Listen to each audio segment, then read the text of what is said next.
말씀은 신약 성경입니다. 로마서 14장 말씀입니다. 신약 성경 로마서 14장. 신약 성경 258페이지 점이 되겠습니다.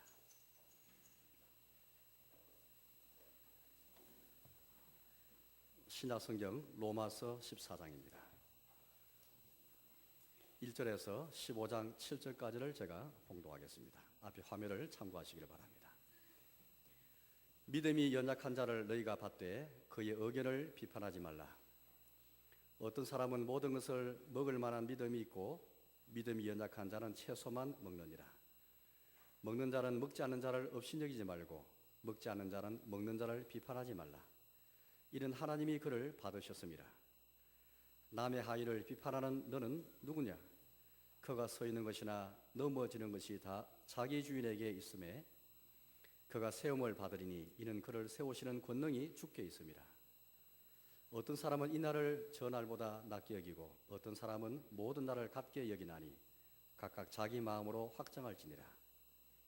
나를 중히 여기는 자도 주를 위하여 중히 여기고 먹는 자도 주를 위하여 먹으니 이는 하나님께 감사하며 먹지 않는 자도 주를 위하여 먹지 아니하며 하나님께 감사하느니라. 우리 중에 누구든지 자기를 위하여 사는 자 없고 자기를 위하여 죽는 자도 없도다. 우리가 살아도 주를 위하여 살고 죽어도 주를 위하여 죽나니 그러므로 사나 죽으나 우리가 주의 것이로다. 이를 위하여 그리스도께서 죽었다가 다시 살아나셨으니 곧 죽은 자와 산 자의 주가 되려 하심이라. 내가 어찌하여 내 형제를 비판하느냐? 어찌하여 내 형제를 업신여기느냐? 우리가 다 하나님의 심판대 앞에 서리라. 기록되었으되 주께서 이르시되 내가 살았노니 모든 무릎이 내게 꿇을 것이요 모든 혀가 하나님께 자백하리라 하였느니라. 이러므로 우리 각 사람이 자기를 하나님께 직구하리라. 그런즉 우리가 다시는 서로 비판하지 말고 도리어 부딪힐 것이나 거칠 것을 형제 앞에 두지 아니하도록 주의하라. 내가 주 예수 안에서 알고 확신하노니 무엇이든지 스스로 속된 것이 없으되 다만 속되게 여기는 그 사람에게는 속되니라.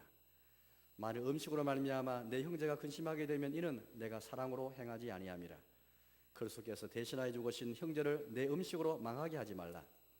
그러면 너희의 선한 것이 비방을 받지 않게 하라. 하나님의 나라는 먹는 것과 마시는 것이 아니요 오직 성령 안에 있는 의와 평강과 희락이라. 이로써 그리스도를 섬기는 자는 하나님을 기쁘시게 하며 사람에게도 칭찬을 받느니라. 그러므로 우리가 화평의 일과 서로 덕을 세우는 일을 힘쓰나니 음식으로 말미암아 하나님의 사업을 무너지게 하지 말라. 만물이 다 깨끗하되 거리낌으로 먹는 사람에게는 악한 것이라. 고기도 먹지 아니하고 포도주도 마시지 아니하고 무엇이든지 내 형제로 거리끼게 하는 일을 아니함이 아름다우니라. 내게 있는 믿음을 하나님 앞에서 스스로 가지고 있으라. 자기가 옳다 하는 바로 자기를 정죄하지 아니하는 자는 복이 있도다. 의심하고 먹는 자는 정죄되었나니 이는 믿음을 따라 하지 아니하기 때문이라. 믿음을 따라 하지 아니하는 것은 다 죄니라. 믿음이 강한 우리는 마땅히 믿음이 약한 자의 약점을 담당하고 자기를 기쁘게 하지 아니할 것이라. 우리 각 사람이 이웃을 기쁘게 하되 선을 이루고 덕을 세우도록 할지니라.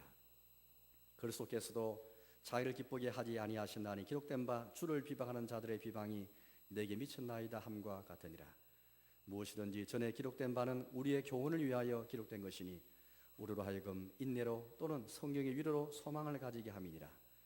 이제 인내와 위로의 하나님이 너희로 그리스도 예수를 본받아 서로 뜻이 같게 하여 주사 한 마음과 한 입으로 하나님 곧 우리 주 예수 그리스도의 아버지께 영광을 돌리게 하려 하노라. 그러므로 그리스도께서 우리를 받아 하나님께 영광을 돌리신 것 같이 너희도 서로 받으라. 아멘. 우리 신앙생활의 원리 가운데 세 가지가 있습니다. 너무 잘 아는 그런 생활 원리이고 중심 원리인데요. 첫째는 하나님 중심입니다. 우리 모든 삶에서 하나님을 염두에 두고 하나님이 함께 하시는 것을 늘 그렇게 믿고 고백하면서 신진의식을 가지고 하나님 면전에서 우리가 모든 것을 생각하고 행하는 그런 모습이 되어야 되겠습니다. 두 번째는 성경 중심입니다. 하나님의 임재는 하나님이 함께 하시는 것은 성경을 통해서 함께 하시기 때문에 성령 중심이 되지 못하면 하나님 중심이 될 수 없지 않습니까? 세 번째가 교회 중심입니다. 우리 교회를 통해서 하나님 예비하고 또 교회를 통해서 하나님 말씀, 복음을 듣기 때문에 아무리 성령 중심, 하나님 중심이 되어도 교회 중심의 삶을 살지 못하면은 앞에 두 원리, 두 중심 원리에서 하나님 중심과 성령 중심에서 벗어날 가능성이 참 많습니다. 오늘 우리 시대는 특별히 교회 중심의 삶이 굉장히 더 강조되어야 하는 것이고 우리 참 중요한 그런 원리입니다. 왜냐하면 우리가 과거는 그렇지 못했는데 저녁할수록 이 서구 영향을 받아가지고 신앙도 너무 개인적으로 개인주의적인 성향이 너무나 뚜렷하게 그렇게 보이는 것 같습니다.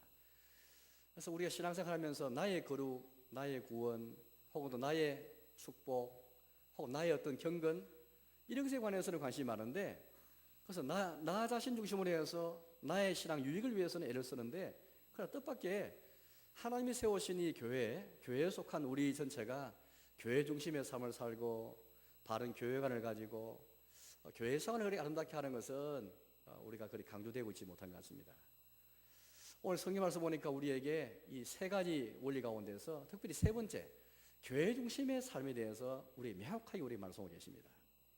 로마서 하신 것처럼 1장부터 11장까지는 이신칭의 오직 믿음으로써 주로부터 의를 얻고 의가 전가되어지는 우리 어렵게 여기시는 그 은혜의 복음을 우리에게 사도 바울을 통해서 우리에게 제시되었습니다.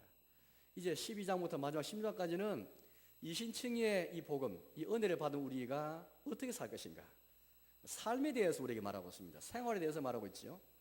그러면서 우리에게 우리의 몸 전체를 살아있는 제물로 주께 드려라. 이 세대를 본받지 말고 우리 마음을 새롭게 해서 주의 뜻을 품으며 살아가라. 그런 말씀부터 해가지고 오늘 말씀 보시면은 특별히 하나님의 교회가 오늘 15장 6절 말씀 보니까 한 마음이 되고 한 입이 되어서 함께 하나님 앞에 영광 돌리라. 그렇게 말씀하고 계십니다.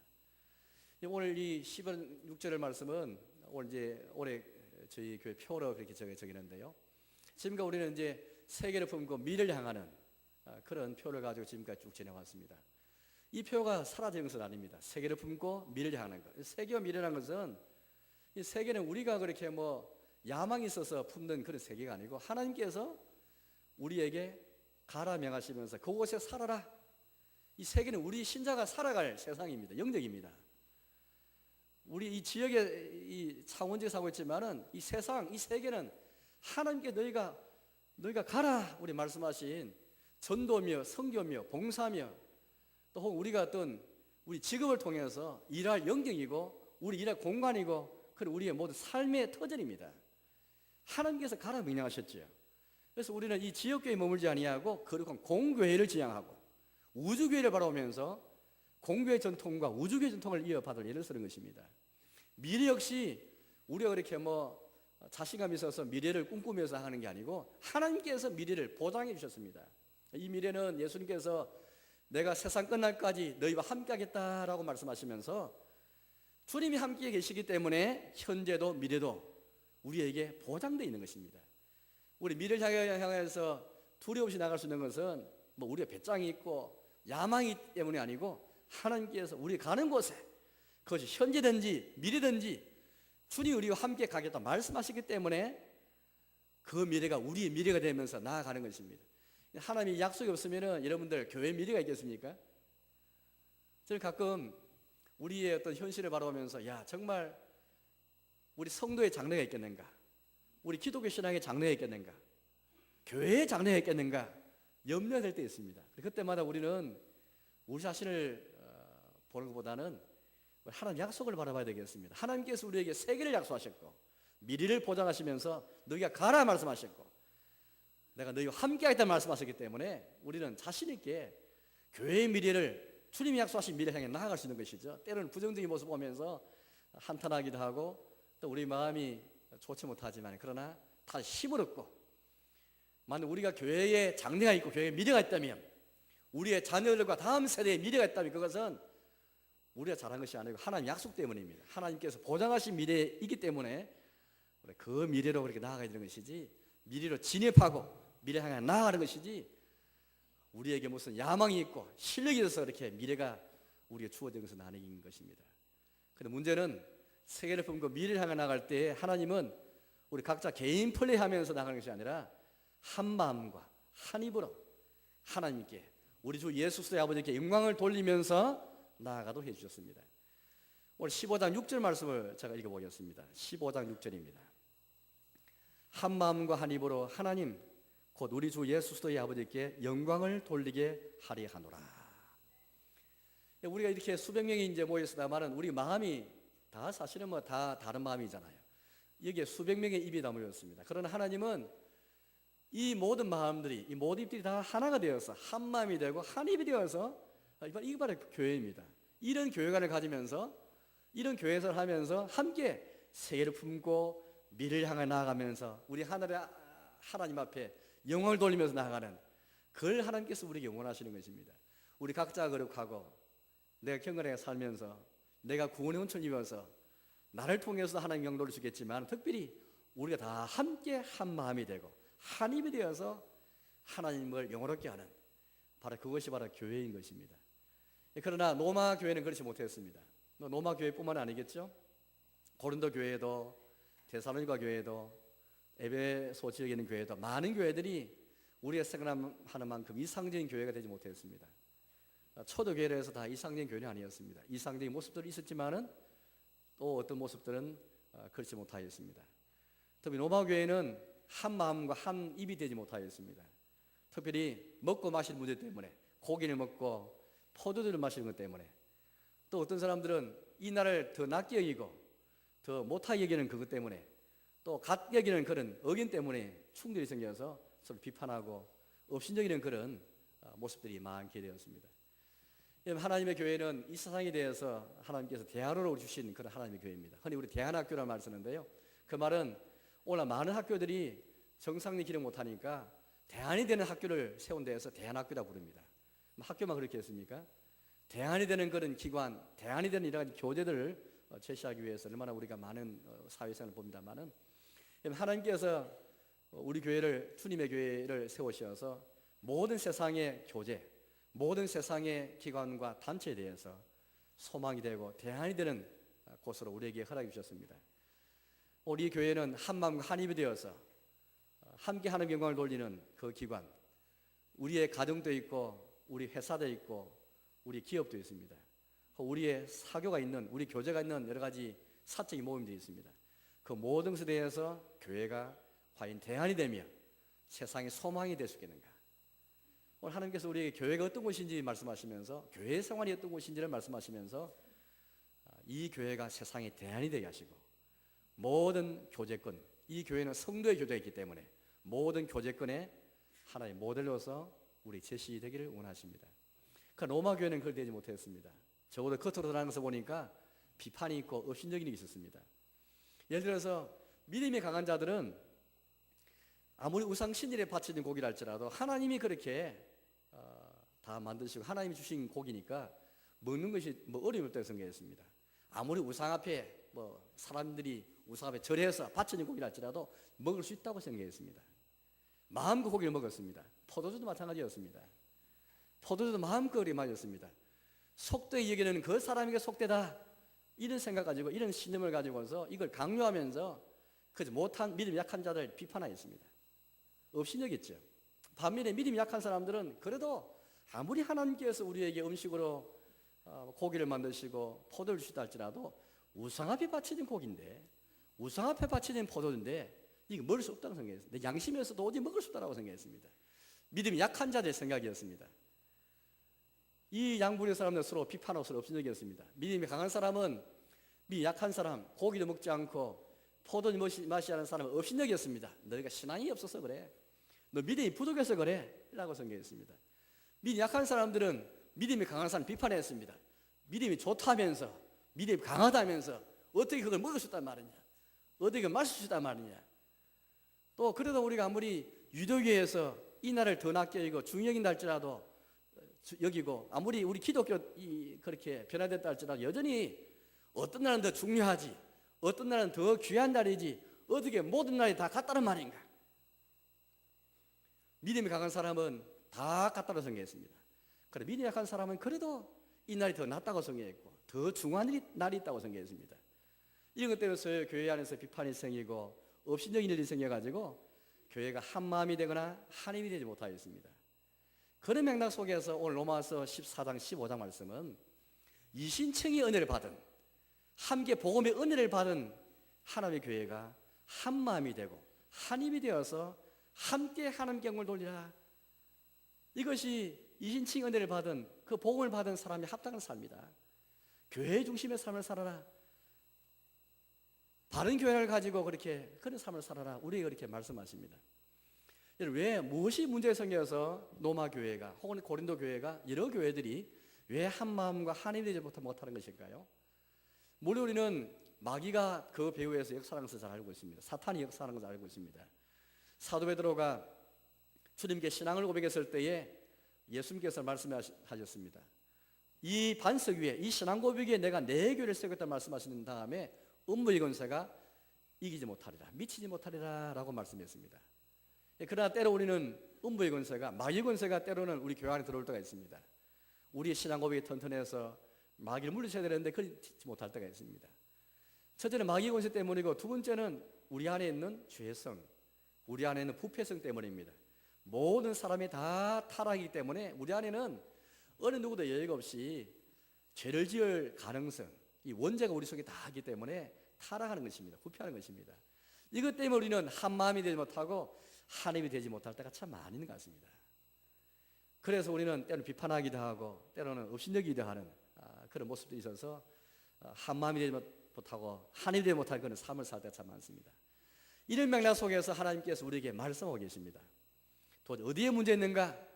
또 어떻게 해야 바르게 그렇게 우리가 교회 생활할 수 있고 바른 교회를 가지면서 어떻게 한 마음과 한 힘이 될 수 있는가? 어떻게 수백 명이 모였는데 한 마음이 되고 한 힘이 될 수 있겠는가?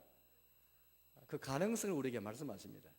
오늘 하나님은 사도 바울을 통해서 우리에게 어떻게 해야 한 마음이 되고 한 힘이 되어서 함께 하나님께 영광 돌릴 수 있겠는가? 네 가지로 걸쳐서 우리에게 말씀하십니다. 네 가지 점에서 바른 자세를 가져라, 그렇게 말씀하십니다. 첫째는 우리 옆에 있는 지체들에 대해서 바른 자세를 가져라. 두 번째는 이 문제에 관련해서 주님을 향한 자세가 발라야 된다. 세 번째, 이 문제에 관련해서 자기 자신에 대한 자세를 발휘해 가져라. 네 번째는 이 문제와 관련해서 이웃에 대한 자세를 발휘해 가져라. 그렇게 우리 말씀하십니다. 첫째는 우리 서로 옆에 앉아 계시는 지체들 향해서 바른 자세를 가져라. 근본적으로 그 자세를 가져라. 그렇게 말씀하십니다. 오늘 14장 15장에 보시면 형제라는 말이 굉장히 많이 나옵니다. 14장 13절을 제가 읽어보겠습니다. 14장 13절. 그런즉 우리가 다시는 서로 비판하지 말고 도리어 부딪힐 것이나 거칠 것을 형제 앞에 두지 아니하도록 주의하라. 형제가 나오고 있습니다. 15절에도 14장 15절에도 형제가 나옵니다. 만일 음식으로 말미암아 내 형제가 근심하게 되면 이는 내가 사랑으로 행하지 아니함이라. 그리스도께서 대신하여 죽으신 형제를 내 음식으로 망하게 하지 말라. 14장은 여기만 형제가 나오는 게 아니고 계속 읽어보시면은 형제라는 말이 더 몇 번 더 나오고 있습니다. 이 형제라는 말은 육신의 우리 가족들에게 붙이는, 우리의 형제들에게 붙이는 용어들인데, 정말 우리가 한 마음이 되고 한 힘이 되기 위해서는 이런 생각이 먼저 받게 됩니다. 우리 옆에 앉아 계신 우리 교우들, 우리 옆에 앉아 있는 그런 지체들이 내 형제다. 우리 다 함께 하나님의 가족들이고 하나님의 가족 안에서 우리 형제 되었다. 이 생각, 이 변화, 이 자세가 없으면 결단과 한 마음이 되거나 한 힘이 될 수가 없습니다. 어떻습니까? 우리가 정말로 그런 생각하고 계십니까? 우리 옆에 있는 지체들이나 교우들이 과연 내 형제다, 영적인 형제들이다. 하나님의 가정, 하나님의 가족에 속한 함께 한 아버지를 모시고 있는, 함께 한 주님을 모시고 있는, 함께 한 아버지 하나님의 자녀들인 형제들인 것을, 하나님의 건속인 것을 내가 믿고 인정하고 그걸 받아들이면서, 그렇게 여기면서, 그렇게 대하면서 살아가고 있는가? 만약에 가족들이 모이는데 부모님이 계시고 또 혹은 조부모님이 계시고 우리 자녀들이 있고 또 손주가 있다 칩시다. 함께 가족들이 모이는데 서로 비판하고 신적이면 어찌 될까요? 자녀들이 부모를 비판하고 형제를 비판하면, 업신여김이 있다면 아마 그 가정은 바른 가정이 되지 못할 것입니다. 정상적인 그런 가정이 되지 못할 것입니다. 부모가 형제가 형제를, 혹은 3대 1위까지 다 함께 서로 존경하고 공경하고 그렇게 돼야만 아름다운 가정이 될 것입니다. 하나님의 가정도 마찬가지 아니겠습니까? 우리 함께 회의를 하든지 어떤 모임을 갔든 간에 단계든지 재직회든지 공동회의든지 회의가 있고, 또 기관에서 우리 모임이 있고 사회권의 모임들이 있습니다. 모임을 갈 때마다 다 하나님의 가족들이고 우리 형님들이고 내 동생들이고 우리 누나들이고 우리 언니들이고 동생들이고 과연 그런 마음이 있으면 우리가 과연 비판하거나 업신여길 수 있을까요? 디모데전서를 제가 언젠가 강의한 적이 있는데 거기에 말씀 오는가 5장이었던가요? 그런 말씀이 있었습니다. 교회 안에 있는 나이 드신 분들에게는 내 부모처럼 여겨라, 내 아버지처럼 대하라, 내 어머니처럼 대하라. 교회 안에 있는 자매를 대하면은 여성을 대하면 내 자매처럼 대하라. 그런 말씀을 본 적이 있습니다. 곳곳에서 우리 지체들을 우리 교우들을 가르쳐서 서로의 관계는 형제다 그렇게 말씀하십니다. 왜 14장 15장은 형제라는 말을 왜 강조할까요? 한 마음과 한 힘이 되기 위해서는 형제의식이 부족하기 때문입니다. 우리 완전 회의를 하면서 저 큰형님 말씀하시고 아버지 같은 분이 우리에게 말씀하시고 어머니가 말씀하시고 동생이 말하면은 우리 좀 더 마음을 열고 우리 다 그렇게 좋은 마음을 가지고 여유 있는 마음을 가지고 이렇게 아마 말을 들을 것입니다. 그럼 만약에 우리가 이 생각이 없으면은 형제 생각이 없으면은 남이라는 생각이 들면은 아마 전혀 아마 다른 그런 우리 말들이나 다른 그런 태도들이 혹시 나올지 모르겠습니다.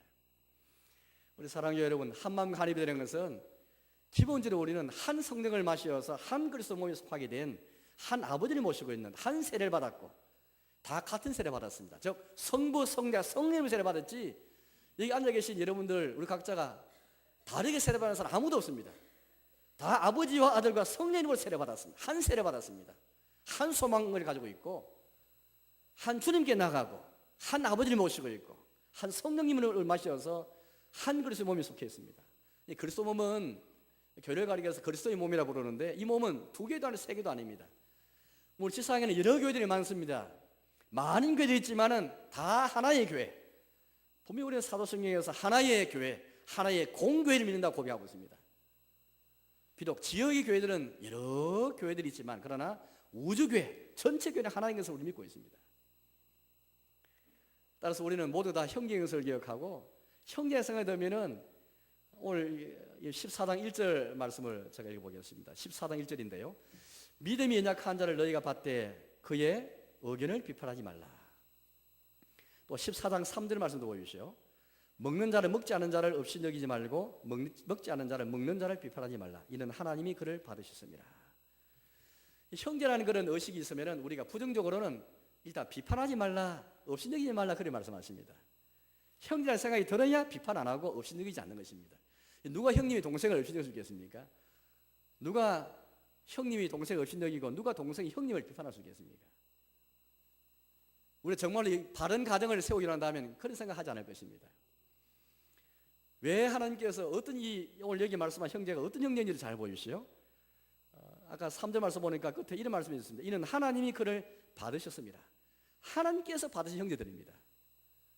그래서 너희가 서로 받되 믿음이 연약한 자를 너희가 받되 받아라 그런 말씀하십니다. 받으라는 말은 용납하라, 받아들이라 그런 말씀인데 사도 바울은 지금 우리 14장 15장은 주로 믿음이 강한 자에게 주로 주어질 권면이 많습니다만 그러나 사도 바울은 믿음이 강한 자만을 그렇게 책망하지 않습니다.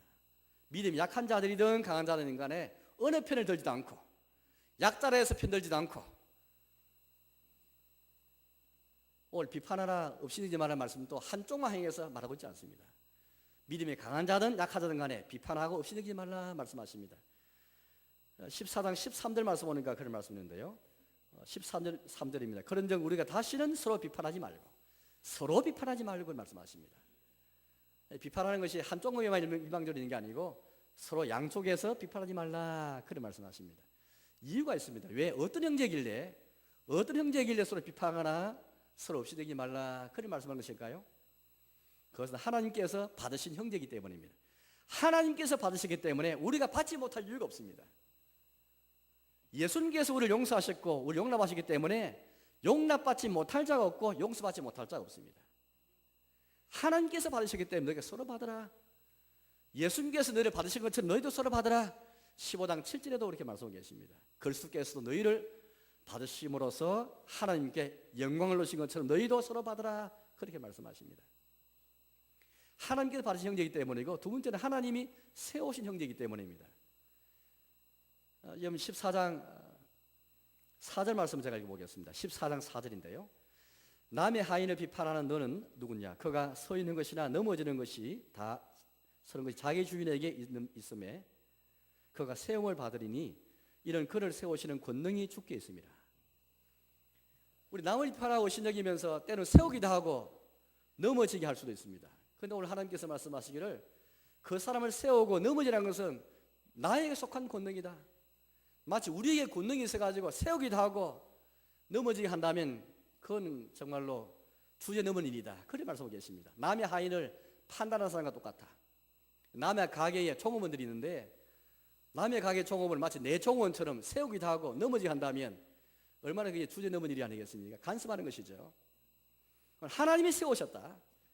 저 형제는 하나님이 세우시기 때문에 비판 대상이 아니다. 업신여길 대상이 아니다. 그렇게 말씀하고 계십니다. 마치 우리의 권능이 있는 것처럼 생각하면 되지 않고 하나님만이 넘어지게 하시고 하나님만이 세우신 권능이 주께만 있습니다. 그를 세우시는 권능이 주께 있기 때문에 비판하거나 업신여길 자격이 전혀 우리에게 없습니다. 비판을 업신여긴다 하면 우리가 주제넘은 일인 것입니다. 하나님에게 있는 그런 권능이기 때문이죠. 하나님의 권능을 우리가 빼앗는 것입니다. 우리가 왜 형제를 비판하고 업신여기지 안 되겠습니까? 왜 한마음이 되기 위해서, 왜 하나님이 되기 위해서 왜 비판하거나 업신여기지 되지 않습니까? 그 형제는 하나님께서 받으셨고 세우실 뿐 아니라 하나님께서 그를 자기의 것으로 삼으시기 때문입니다. 우리의 것이 아니고 우리의 소유가 아니고 하나님의 소유고 하나님의 것이기 때문입니다. 그럼 저 뒤에 14장 7절과 8절 말씀을 읽어보겠습니다. 14장 7절 8절인데요. 우리 중에 누구든지 자기를 위하여 사는 자가 없고 자기를 위하여 죽는 자도 없도다. 우리가 살아도 주를 위하여 살고 죽어도 주를 위하여 죽나니 그러므로 사나 죽으나 우리가 주의 것이로다. 사도 바울이 왜를 통해서 하나님께서 왜 우리에게 말씀하십니까? 왜 우리가 사나 죽으나 주의 것이라는 것을 그렇게 강조하고 있습니까? 마치 형제를 비판하거나 업신여긴다면 내 것인 양 비판하는 것입니다. 우리가 살아 있으나 죽어 있으나 주를 위하고 주의 것이라면은 형제 비판할 수가 없다. 업신여길 수가 없다. 그렇게 말씀하십니다. 하나님께서 받으셨고 세우셨고 자기 손으로 삼으셨고 또 우리 주 예수님이 대신하여 죽으신 형제요 그가 사랑하신 형제이기 때문에 비판하지 말라 그렇게 말씀하십니다. 14장 15절 말씀을 읽어보겠습니다. 15절인데요. 만일 음식으로 말미암아 내 형제가 근심하게 되면 이는 너가 사랑으로 행하지 아니함이라. 그리스도께서 대신하여 죽으신 형제를 내 음식으로 망하게 하지 말라. 사실 이 사랑이란 이 말이 여기 나옵니다만은 13장에서 사랑에 대해서 이미 언급한 바가 있습니다. 사랑은 율법의 완성이다 라는 말씀을 13장 8절에서부터 쭉 그렇게 10절에 거쳐서 세 구절에서 사도 바울이 굉장히 강조를 많이 했습니다. 사랑은 율법의 완성이다. 사랑이 비되는 지지 말라 말씀하시면서 14장에서 구체적으로 사랑이 뭔지를 말씀하십니다. 사랑은 남 비판하지 않는 것이다. 남 없이 느끼지 않는 것이다. 그렇게 말씀하십니다. 그 형제는 주님이 사랑해서 우리 주님이 대신에 죽으신 형제다. 나를 위해서만 주님이 죽으실 뿐 아니라 내가 비판하거나 없이 여기는 그 형제도 주님이 사랑하셨고 그를 대신해 죽으셨다. 너가 그를 비판한다면 사랑을 행하지 않는 것이다. 그렇게 말씀하십니다. 하나님이 받으셨고 하나님께서 그를 세우셨고 하나님께서 자기의 것으로 삼으셨고 우리 주 예수님께서 대신하여 죽으실 만큼 살아신 형제라면 비판하거나 없이 여기지 말라. 대신 적극적으로 그를 받으라. 1절에도 너희가 받되 그의 의견을 비판하지 말라 말씀하셨고 15장도 보니까 너희가 서로 받으라 그렇게 말씀하십니다. 그래야만 서로 받아야만 비판과 없이 여김이 아니고 받아야만 한 마음이 되고 한 입이 되어서 그래서 교회가 세워지고 교회관이 분명하고 교회 생활이 이루어진다 그렇게 말씀하고 계십니다. 그랬을 때 우리가 세계를 품고 미래를 향해 나아갈 수 있습니다. 아무리 우리가 세계를 품고 미래를 향해 나아갈지라도 한 마음이 안 되고 한 입이 안 되면은 세계를 품으려다가 좌절돼 버리고 미래를 향해 나아가다가 좌절할 수밖에 없습니다. 우리 각각이 세계를 품고 내 각각이 미래를 향해 나가는 것이 아니라 함께 교회가 모여서 한 마음과 한 입이 되어서 교회가 함께 나아가는 것. 주의 군대가 광야 생활할 때 개인 플레이 하지 않았습니다. 함께 하나님의 교회 전체가 하나님의 군대가 되어서 한 마음이 되고 하나님이 되어서 광야를 거치면서 하나님께 영광 돌렸습니다. 그렇게 해서 가나안 땅에 들어가기 원하셨고, 그렇게 해서 지금도 우리 주님은 새 예루살렘 성에 도달하기를 원하시는 것이죠. 적극적으로 우리 형제가 이런 형제라면은 부정적으로는 비판하지 말라 없으니라 말씀하실 뿐 아니라 적극적으로 서로 받으라 말씀하신 다음에 또 한 가지 우리에게 중요한 말씀하시는데요, 14장 13절을 제가 읽어보겠습니다. 14장 13절입니다. 그런즉 우리가 다시는 서로 비판하지 말고 도리어 부딪힐 것이나 거칠 것을 형제 앞에 두지 아니하도록 주의하라. 주의하라는 말씀이 나오는데, 우리 한글 성경이나 혹은 다른 번역 성경, 영어 성경이나 외국말 성경에도 절대 이 말을 이해할 수가 없습니다. 원문 읽지 않으면 잘 이해할 수 없습니다. 이 원문 헬라어 신약 성경이 이제 그리스어로 되어 있습니다만은, 여기 주의하라는 말은 앞에 같은 구절에 나오는 비판하지 말라 했을 때 비판한다는 말과 똑같은 용어입니다. 알파벳 글자 한자 틀리지 않습니다. 쉽게 말해 사도 바울은 지금 언어 유희를 하고 있습니다. 문학적인 기법을 써서 각국이 어떤 강조하기 위해서 같은 말을 써서 같은 말을 썼지만은 그걸 통해서 뭔가 강조하는 그런 기법이 있는데, 오늘 사도 바울이 문학적인 기법을 써서 지금 강조하고 있습니다. 비판 대상은 남이 아니다. 서로 비판하지 말라. 비판의 대상은 따로 있다. 사람 비판하는 게 아니고 비판의 대상은 따로 있다고 말씀하십니다. 뭘 비판하느냐? 형제에게 부딪히는 것, 형제에 거리끼는 것, 그거 두지 않는 것을 비판하라 말씀하고 계십니다. 남 비판하는 것, 남의 의견 비판하지 말고 1절에 본 것처럼 믿음이 있는 사람을 받되 그의 의견을 비판하지 말라 말하고 계신데, 그 사람과 의견 비판하지 말고 정말로 우리 비판해야 할 것은 이것이다. 부딪힐 것과 거칠 것은 거리끼는 것은 이런 것들입니다. 우리가 길을 가다가 돌뿌리가 있으면은 우리가 모르고 지나가면 넘어지잖아요. 이게 부딪히는 것과 거리끼는 것입니다. 형제가 넘어지게 만들고 형제가 실족하게 만드는 것, 나는 전혀 문제가 없지만, 그러나 내에게 아무리 그런 신념이 있어도, 나에게 강한 신념이 있어도, 예를 믿음이 강한 사람은 신념이 있습니다. 고기도 먹어도 되는데, 포도 마셔도 되는데, 믿음이 약한 자가 못 마시고 못 먹는 거 보고 속되게 생각하는 사람은 속되다.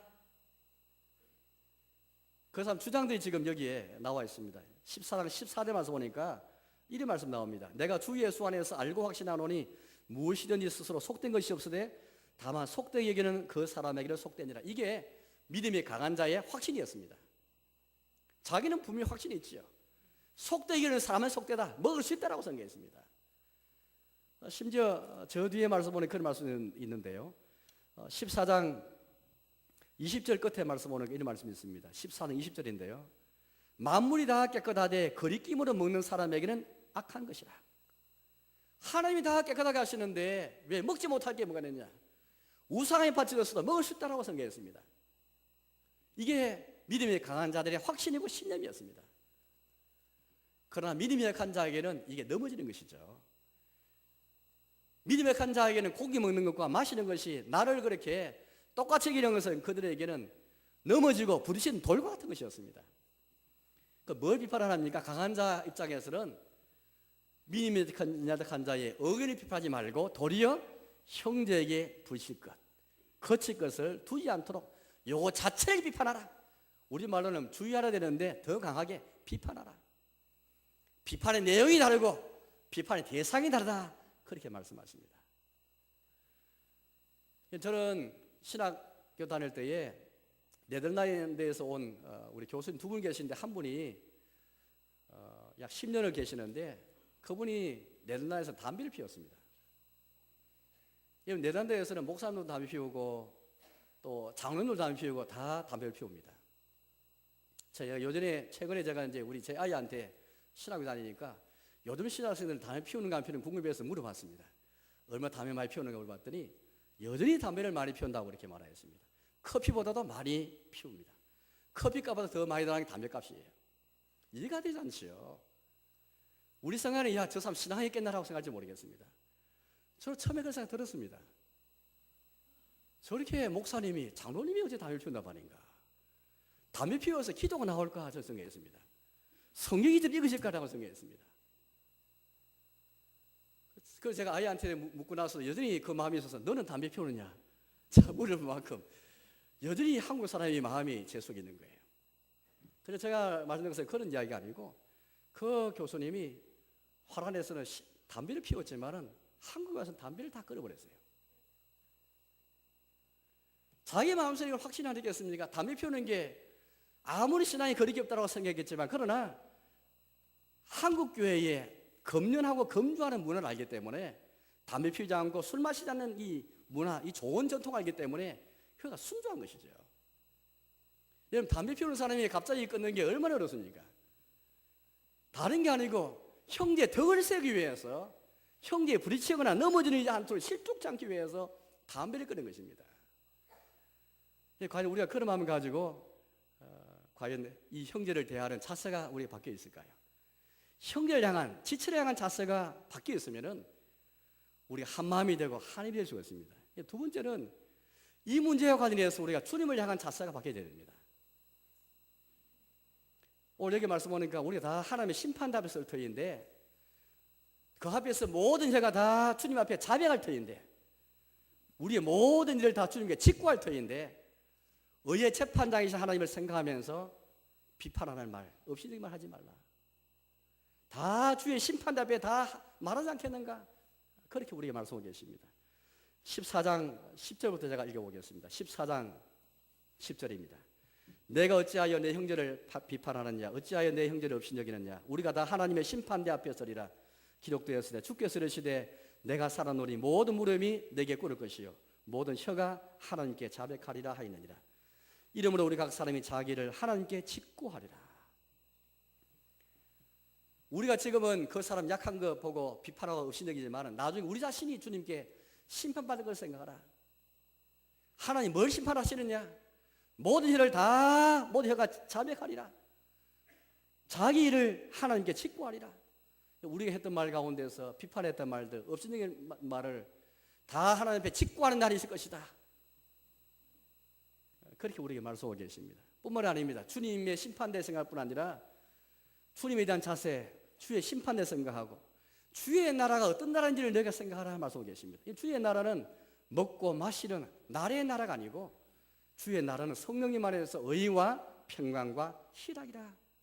의의 나라이고 평강의 나라이고 의의 나라라면, 희락의 나라라면 너희 과연 비판할 수 있겠느냐? 없이 수 있겠는가? 먹고 마시는 것 때문에 비판하고 없이 여기면서 그렇게 할 수 있겠느냐? 정말 너희가 하나님 나라에 관심이 있다면 주의 나라가 화평의 나라이요 평강의 나라이요 의의 나라이요 희락의 나라여서 이 나라를 세우는 데 관심이 있다면 그 나라를 구하는 마음 가지고 비판을 접어라. 없이 여기지 말라. 그런 말씀을 계십니다. 하나님 나라가 우리 마음에 없기 때문에 주의 나라를 구하지 않기 때문에 엉뚱한 주의 나라를 구하기 때문에 의의 나라, 평강의 나라, 희락의 나라를 구하는 것이 아니라 엉뚱한 나라를 구하기 때문에 너가 비판하는 것이 아니냐? 없이는 것이 아니냐? 그런 논조로 우리에게 말씀하십니다. 제가 성경을 다시 한번 읽어보겠습니다. 14장 17절을 읽어보겠습니다. 17절입니다. 하나님의 나라는 먹는 것과 마시는 것이 아니요 오직 성령 안에 있는 의와 평강과 희락이라. 이로써 그리스도를 섬기는 자는 하나님을 기쁘시게 하며 사람에게도 칭찬을 받느니라. 그러므로 우리가 화평의 일과 서로 덕을 세우는 일을 힘쓰나니. 사도바울이 왜를 통해서 왜 우리의 지금 화평의 일과 서로 덕을 세우는 일을 왜 힘쓴다고 말합니까? 주의 나라가 어떤 나라인지 알기 때문입니다. 이로써 그리스도를 섬기는 것이 어떤 것인지 알기 때문입니다. 여러분, 우리가 뭘 통해서 어떻게 그리스도를 섬길 수 있겠습니까? 적어도 사도바울을 통해서 주신 말씀은 이로써 그리스도를 섬기고 이로써 하나님을 기쁘시게 한다라고 말하고 있습니다. 쉽게 말하면 우리가 남 비판하고 남 없이 내리는 것은 주의 나라가 그 사람에 없는 것이고 예수를 섬기는 마음이 없는 것이고 하나님 기쁘시하는 마음이 없다 그렇게 말씀하고 계십니다. 이로써 그리스도를 섬기고 이로써 하나님을 기쁘시게 하고 모든 사람이 칭찬을 받고 그래서 우리가 화평의 일과 서로 덕을 세우는 일을 힘쓰나니 그렇게 말씀하고 계십니다. 하나님 나라, 평강의 나라, 의의 나라, 희락의 나라에 관심이 없고 예수님 성경에서 관심이 없고 주를 기쁘시게 하는 데 관심이 없고 더 나아가서 20절 말씀 보니까 이런 말씀이 있는데요. 음식으로 말미암아 하나님의 사업을 무너지게 하지 말라. 하나님의 사업에 관심이 없으면 남 비판하게 되어 있습니다.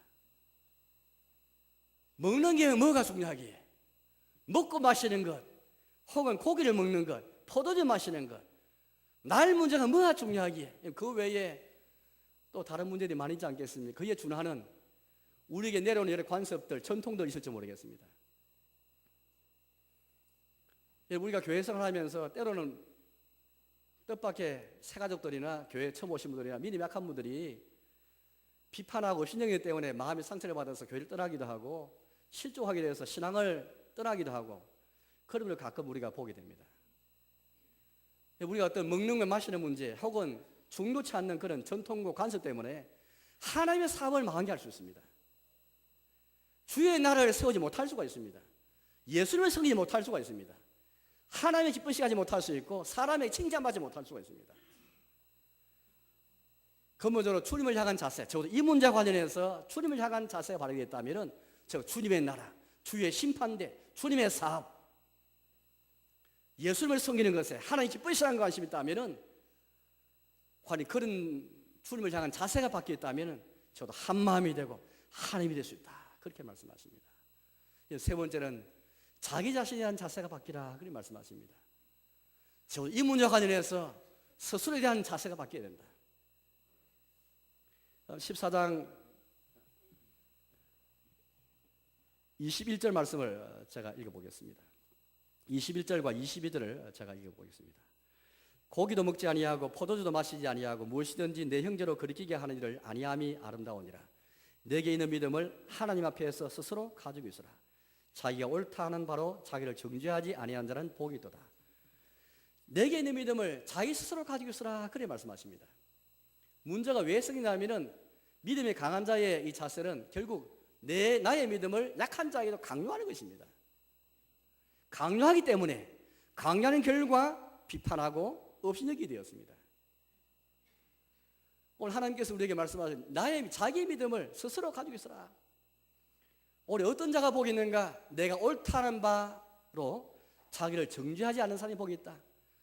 이 사람은 아무리 신념이 강해도 자기 신념대로 혹도 살지 못할 때가 있습니다. 그렇지 않겠습니까? 아무리 자기가 신념이 강하고 믿음이 강해도 자기 생각이 옳아도 자기가 옳다 생각하는 그대로 때는 살지 못할 때가 있습니다. 저 역시 마찬가지입니다. 오늘 하나님께서 어떤 사람이 복이 있는가?